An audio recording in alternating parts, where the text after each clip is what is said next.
Hello and welcome to Inside Music, episode number 67. I'm your host, James Shotwell, and on this very special Friday episode, I have my buddy Luke from Me Like Bees on the show. Now, I know not everyone out there is going to know the name Me Like Bees, but I think by the end of 2016, that will change.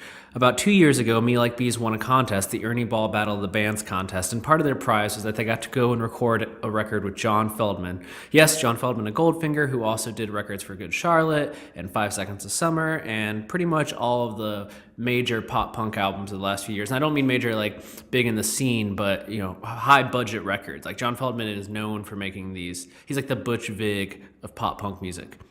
Anyways, Me Like Bees won this contest about 2 years ago, and they went to the studio and they recorded the material, and it's been done for about a year, but due to a bunch of things, touring and personal lives and everything in between, the record that they made with Feldmann is just now coming out. Actually, it's coming out today, the day this episode is coming out, April 8th, and it's called There Will Be Time, and it is a fantastic 4-song EP that not only pushes the band into new territory, but also caters to the things that worked really well on their previous releases as well.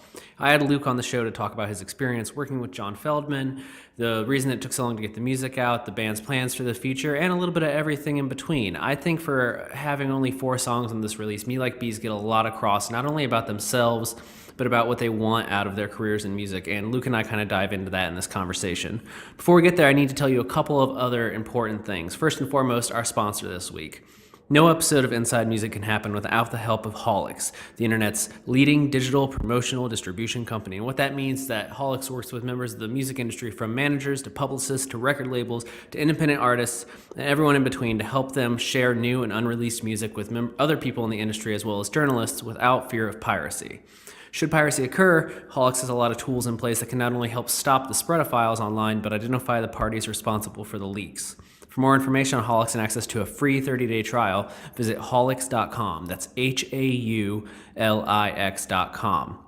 Secondly, if you live in or around Pennsylvania, Holix Live is coming to Launch Music Conference later this month. Launch takes place April 21st through the 23rd, I believe, in Lancaster, Pennsylvania, and we are going to be on site. Me, James, the guy that hosts this show, I'm going to be there, and a lot of people that have been on the show before are going to be there. Some friends from Catalyst, Jesse Cannon, who's actually a featured guest on the show, is going to be there. Kevin Lyman from Warped Tour. So if you're in the area, Launch Music Conference, launchmusicconference.com. You can find out information there. Also, if you live in Nashville, Holix is going to be there next month. Music Biz Association is a very big annual event that happens in Nashville, and we're going to be there May 16th, 17th, and 18th, celebrating life in the industry. We're also going to be hosting a discussion on piracy and the way it continues to impact the music industry at large. I hope you can make those events. If not, you can always follow us on Twitter at Holix, at Haulix, and also at Inside Music Pod, at Inside Music POD. Both those accounts give you updates on what's going on in the world of Holix, who's going to be on the show in the coming weeks, and everything in between. Speaking of that, if you follow the show on Twitter, you know we've been teasing a lot of our upcoming guests, and I cannot tell you how stoked I am on the future. Like we've been doing really good this year, and all thanks to your support, we've had some really great guests on the show, had some great conversations. But what we have planned between now and, let's say, the second week in June, everything else pales in comparison. The number of guests that we have coming, the level of guests we have coming, the type of conversations I feel we're about to have, all incredible. In fact, now that Holix has a studio here in Minneapolis, we're actually starting to have artists come into the office and talk to us in person, face to face, and you're going to hear some of those in the coming weeks. Since we already recorded one, I can tell you now, Astronautilus, fantastic artist on Side One Dummy. He was just in the studio the other day. We have someone from Rhymesayers coming in soon, and hopefully as other artists pass through the area, we'll get them here in the studio. And even if they're not in the studio, they can still be on the show because of the power of the internet. Now, I'm rambling a lot, and you probably want me to get to this conversation, but one last thing I want to tell you is that Me Like Bees' new EP, There Will Be Time, is in stores now. It's out right now, and you can go listen to it. I believe Alternative Press hosted the world premiere, so if you want to stream it beforehand and you don't have a Spotify account or Apple Music or whatever, you can go to altpress.com and you can find that feature and stream that record. It's amazing. It's a really great 4-song release, and I'm hoping it does for the band everything it should. So here's my conversation with Luke, and when it's done, go listen to the record. Thank you so much for listening. Hopefully you come back next week. We already have next week's recorded, and it might be out a few days early. We might have to double up because there's a lot of guests, like I said, a lot of guests coming on, so we might be releasing 2 shows a week sometimes. So make sure you're tuned in, make sure you're subscribed on iTunes, and yeah, thank you so much. Let's get to the show. Hey, man, take it easy on that cigarette. It's not a race, at least not one you'll win. What is that you're chipping at in your head? You say I'd know if I'd stick around. I think that's a burn, but we seldom learn. You know, if I was too strict a teacher, stoking up the coal with another pull, silence and smoke poured out. But there'll be time in distant days, time enough for me to shape my ways. When my ambitions lift my indifference, and no more of the days are waste. Get me on the next one, I want out. On a bus or change us. So it's Tuesday before the EP comes out. So how are you feeling about the record right now?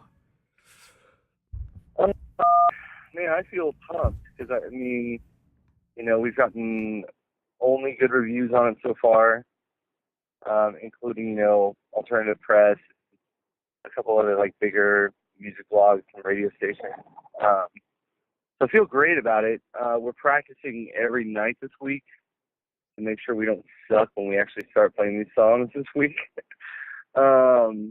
You know, so I mean, it's a little weird because this has been a long time since we actually recorded the songs and got our masters back and stuff. So it's kind of like, you know, this is kind of like the end of it. Not really the end of it, but, you know, once it's out there, and then, you know, you kind of move on to the next thing. Yeah, when did you finish this EP? So we recorded it, actually, and you're going to be kind of surprised. December of 2014 is when we recorded this EP with John Feldmann. Yeah, it's a long time ago. And so we got our masters back like several months later, like April of last year, that we actually got our masters back. And then we started, and we were just like playing so many shows, which kind of sounds like a terrible excuse not to release something, but like, you know, we were kind of in the midst of playing a bunch of shows, a couple tours.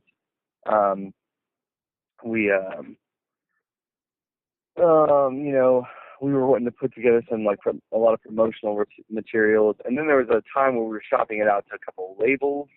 So there was kind of a process going on there that kind of held it off for a minute. Decided to release it independently.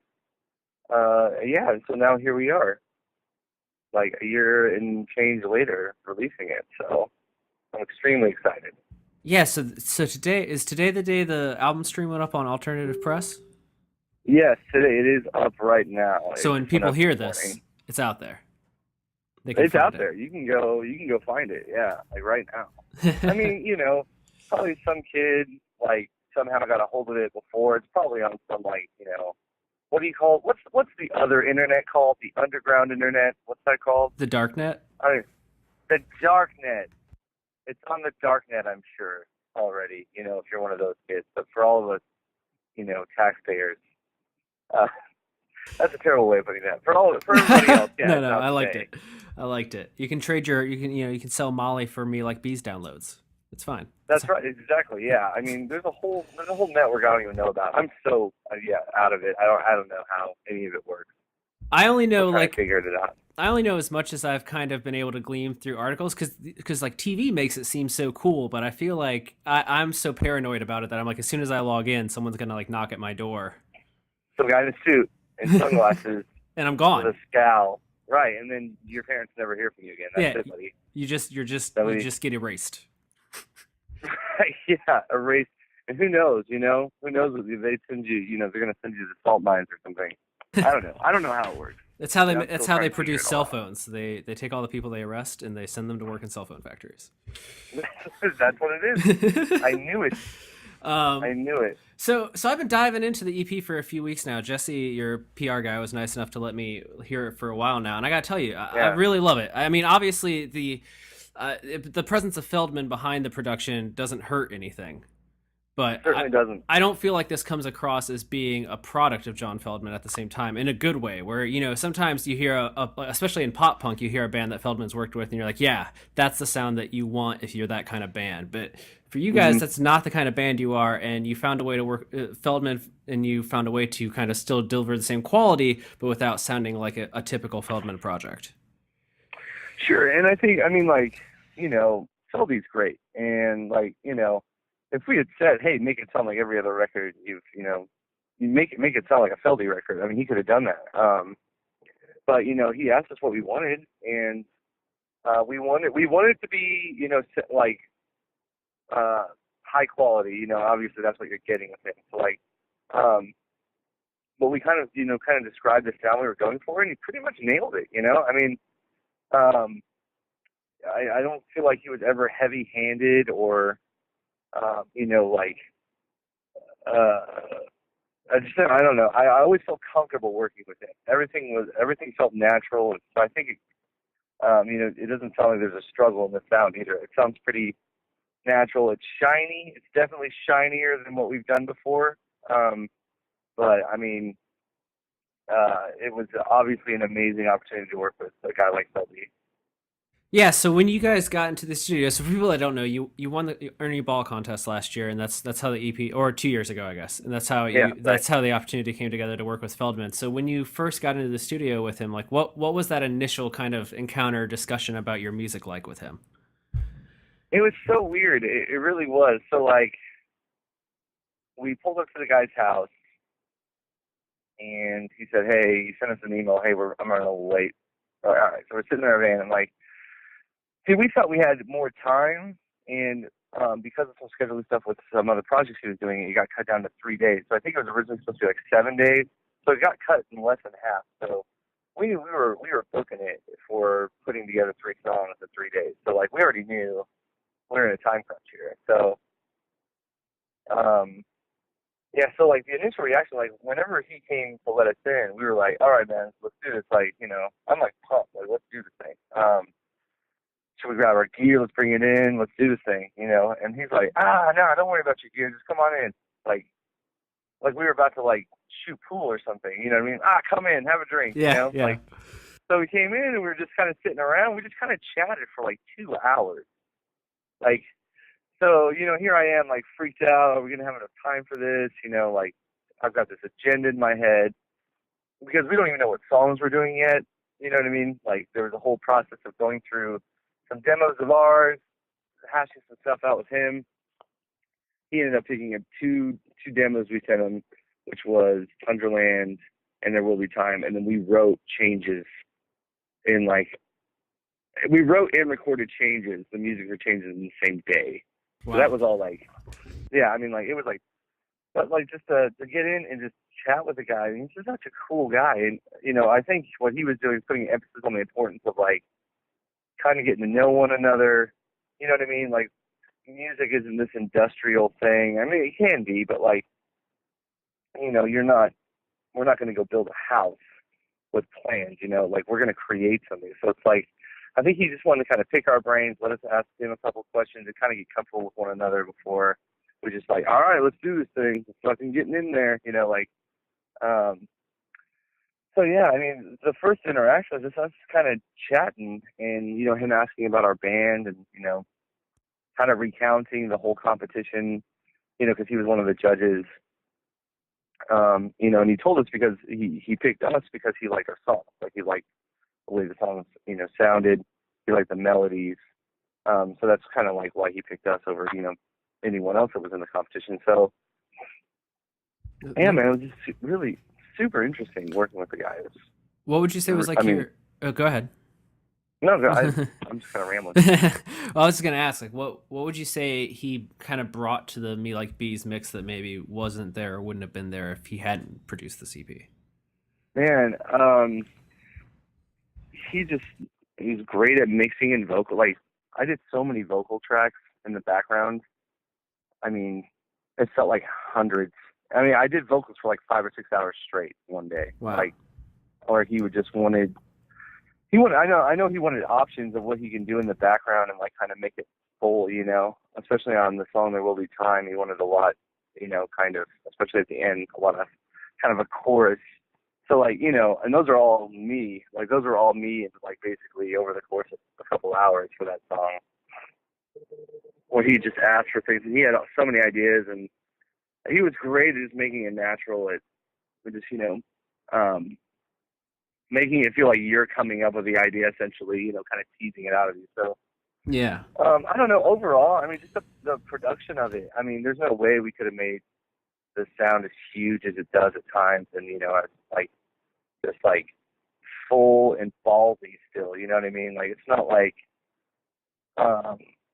it still feels like rock and roll, even though it's kind of polished, you know, it's still very much, you know, our sound. So, I mean, yeah, I think it would have sounded thinner if we were doing it, if that makes any sense. Yeah, like you know, you have the ideas, he just kind of helps you fill it out a little bit.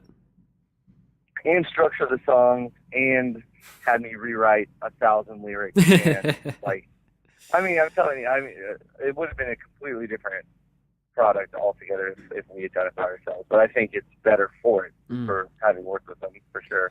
It's funny that you keep bringing up There Will Be Time, and that was kind of the song that he kind of gravitated towards, because when I listen to the EP even now, like, that's the first song that I wanted to come back to. And when I feel like moving forward, I introduce this record to people, I feel like There Will Be Time will almost be my starting point for the album. There's something about that song that just grabs you. Yeah, it's interesting. It is my favorite song that we sent him. We sent him 15 songs. Damn. So this was, and then we picked 2 of them. So, you know, it was funny because we would send him these songs, and then he would be like, more songs, send me more stuff. So he just wanted a wide variety. I was really surprised when, after listening to all these songs, he picked that song. Because we had some songs that were pretty rocking, songs that were like, we thought were just like killer, you know.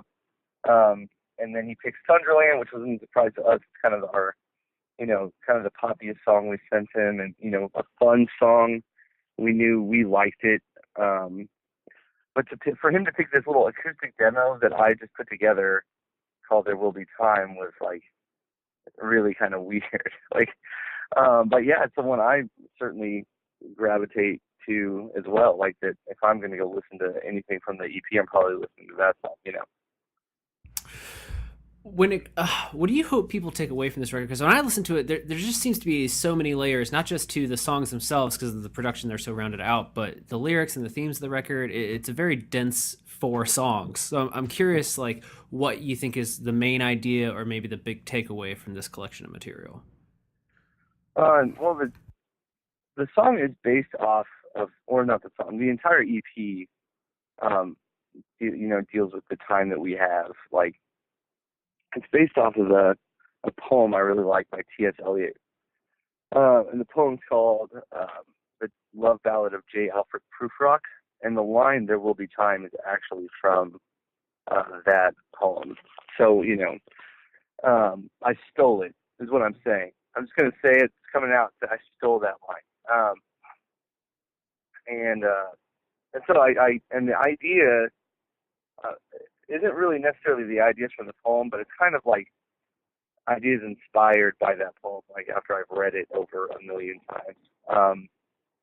But I mean, I guess if someone were to take away from it, and not to say, you know, I encourage people to, you know, craft their, you know, life viewpoint off of the music they're all listening to a bunch, because, you know, there's a lot of bad world views out there, I think, in music. Not to say mine's like perfect, but anyway, I think the takeaway is, you know, just to redeem your time. That time is short. If you're not deliberate with your time, before you know it, you're 55 and you're wondering what you did with your life, you know? Because life is a grind, and if you get too much into a rut, you don't really, you know, you don't really accomplish anything. So, I mean, I guess I would just encourage people, you know, to think of what you want to accomplish in life and go after it, man. I mean, you pretty much get one shot at it. I mean, you can always start. It doesn't matter if you're 65 or if you're 15. You can start doing whatever it is you want to accomplish right now, you know. And I'm not trying to be a motivational speaker. That's just the truth of it, that nothing's ever given to you. You know, no one's ever going to make you accomplish what you want, you know. No one's going to give it to you. If you don't know the answer to a question, you go find it. You know, ask 1 million questions until you understand the next step in whatever it is you're wanting to accomplish, you know. And I think people live in fear of what others will think, or, you know, I have very supportive parents, but when I told them I wanted to start a rock and roll band as a junior in college, you know what I mean? That's when I thought I wanted, you know, I had not been playing in bands all the way through college, man. I didn't play, you know. It's kind of weird. I never played an electric guitar until I, you know, joined this band. Yeah. But, you know, on the phone with my dad saying, hey, I think I know what I want to do with my life. I think I want to play rock and roll, you know, as a business major in college. You know, obviously he was not pumped about that idea. And not, like, my dad, you know, has always been extremely supportive, but he said, like, all right, man, well, maybe go ahead and finish out your degree first, you know. Sorry, I just stepped outside. I don't know if the wind's getting in there or not, but you're okay. Yeah, but, you know, and I did. I finished my degree, but, you know, I was basically starting my first rock band in a garage at the age of 24. So, you know, and I think we've done pretty well for ourselves since then. So, I mean, like, I guess I just encourage people, whatever it is you want to do, know why you want to do it first off. You know what your motivation is. And then secondly, just go after it. I don't know. I think that's pretty much what I want people to take from it. Do you know that particular I'm a big T.S. Eliot person. You know that particular poem took 5 years to write? Oh, it wouldn't surprise me. It's long. It's a long one. Not only is it long, it's just like every line is just a... Sorry. For all of your listeners listening right now, I just got to Sam's Club. So you're about to listen to this dude rolling through Sam's Club, picking up baked goods. Anyway, yeah. No, that was just some fun trivia for you. Right, a little band trivia. Luke's wife owns a bakery, so Luke gets to go to the store a bunch. Is basically what I'm saying. Yeah. I did not know that. 5 years is a long time. It's actually 100 years old as of last year. So he started in 1910, and they didn't actually publish it until 1915. And there's no end date, so the assumption is that he didn't finish it until right before its publication. Wow. Yeah, which I can imagine when you read it, it almost makes sense because it feels like the kind of thing that you would write like one stanza and then be like, I'm going to come back to this. It's sure. So big and long.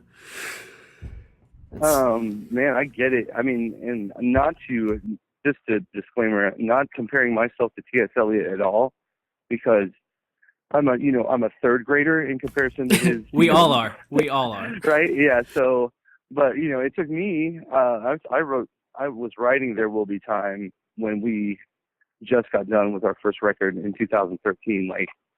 And that's when I started writing the words for it and kind of the ideas for it. So I get it. I mean, that song actually originally was 7 minutes long, with about 4 more verses and an alternate chorus at the end. And when we played it all the way through for John Feldmann, he said, I want to do this song. He liked the song. It was a heartfelt song. And he said, well, we're going to have to do something about the length. We'll get it down, which, for me was crushing to hear because, like I said, I'd spent, a couple years developing it, So, but yeah, it went from a 7.5 minute song to about a 3.5 minute song. So yeah, cut in half. Maybe someday we'll release the long form of it. Well, that's what live shows are for, right? To do the extended version. That's exactly, man. Exactly right. When the Me Like Bees live album comes out in 5 years. That's right. We actually thought about, and we may still on the live version add in a couple other elements that were in the original version. I like that. I think that's a good plan. Let me ask you, I know we're running out of time, but I am curious about the inspiration behind the artwork because I dig it a lot. I look at it a lot. And at first I was like, is this one of those photos where if I stare at it cross-eyed, I'm going to see like a dude in a boat? Unfortunately, that's not the case. And if it is, my eyes are broken. But but what was the idea there? What inspired the cover? Man, I'm always the wrong person to ask those questions of because I am not only a third grader in writing, I'm like a first grader in visual arts. Like I can't draw. And like when people ask me to look at art, I think like, yeah, man, yeah, that's fine. Like, I don't know. Like, so like, even when, cause a guy named Corey Martin did our album or, you know, the EP cover. So, you know, I saw it, I was like, hey man, that's cool. Like, I don't know. I like that. I like that. No, that works. It's just like, I don't know, man. Like, and I think he did something like spectacular, like spent so much time on it. Like, there's like texture in each individual block, and like, you know what I mean? And not only that, like he took, like I don't know, he made some sort of connection between the notes from throughout the album, and then assigned like color schemes according to like the notes, like some sort of like crossover there. I don't know. He attached everything. Brilliant. Some sort of brilliant thing.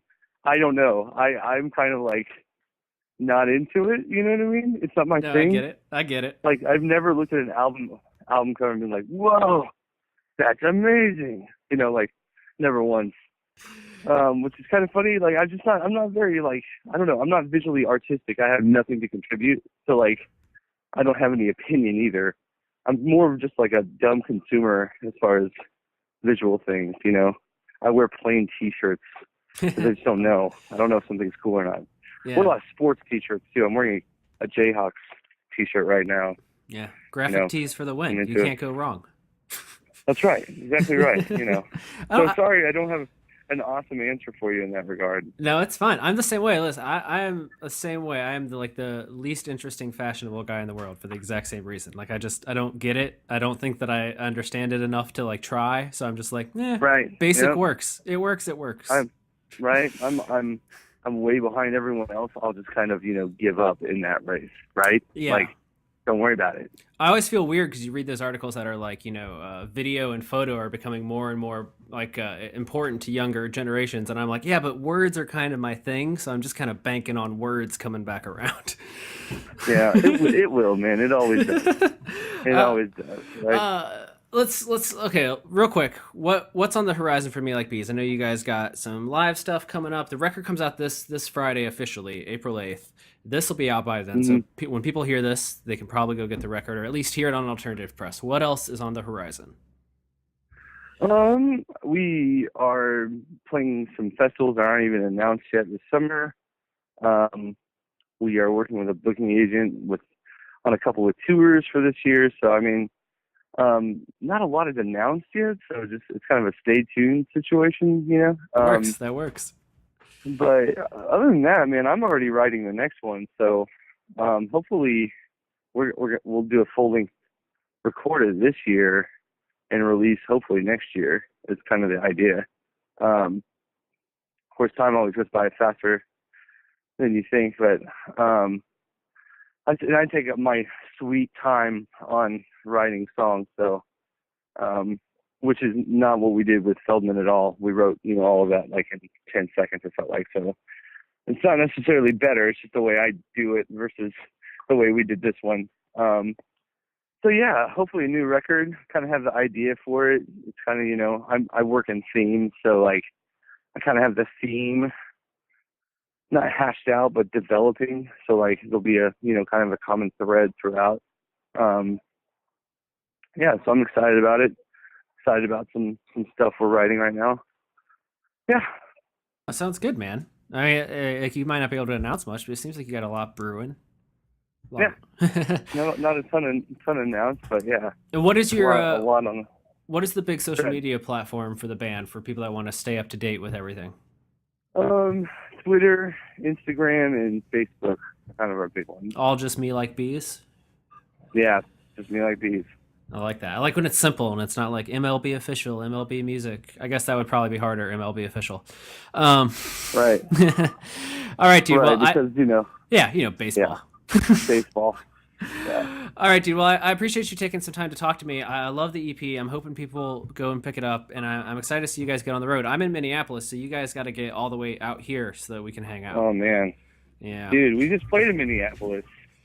on tour like a month and a half ago. I moved out here a month and a half. I moved out here literally in the beginning of February from Boston. So I think we actually played right like February 7th or something. Oh, so yeah, like 6th or 7th. Like I'm literally unpacking boxes as you guys were in town last. So Right, it was that blizzard. I mean, that's such a broad thing, I'm sure, for somebody who's just moved to Minneapolis. Because I'm sure there's been 43 blizzards since then. But like, yeah. It's true. Yeah, well, you came from Boston, so you already knew, right? Yeah. I mean, it's not like, yeah. I think Boston's the only. Shocking for us. Yeah, Boston's the only place that you can move to Minneapolis, and people are like, "Oh, you get it." Like, yeah. You know what it's like here. Because if you said like I'd moved up from Texas or something, I'd be like, "Oh yeah." Yeah. So how's that going? Terrible. Because we had the most mild winter, and not to like make this interview go forever, but like we had the most mild winter, and yeah, we drove into winter for this tour. So like it was like we went out of our way to make sure we experienced the full brunt of what nature can do. Like because we had no snow and it was like 50 degrees the entire winter. We're like, you know what? Let's just go up north. Let's just go get after it. You know, so we drove through some blizzards and got our fill. Okay, yeah, I'm ready for. Listen, my cup hath runneth over. Like I'm good. Right. But hopefully, by the time you guys get back here next, it'll be summer or fall, and it'll be much nicer out. I actually don't know what those seasons are like here, but I assume better than this one. This summer's amazing up there, man. We go up. We've been up in that area for summer. It's freaking awesome. All right. 75 degrees and perfect. Looking forward to it. Well, so best of luck on everything. I hope your bakery run goes well right now. You're out. Sam's Club. Thanks, man. I love Sam's Club too. They don't sponsor this podcast, but I love them too. Yeah. So nice little free press for them. Nice job. Thanks so much for doing this, though, man. I had a lot of fun talking to you, and hopefully we can do it again maybe when you guys are in town. Bring you by the studio, and we'll knock it out. Likewise, man. Thank you for having me. Have a good day. All right, man. You too. Bye.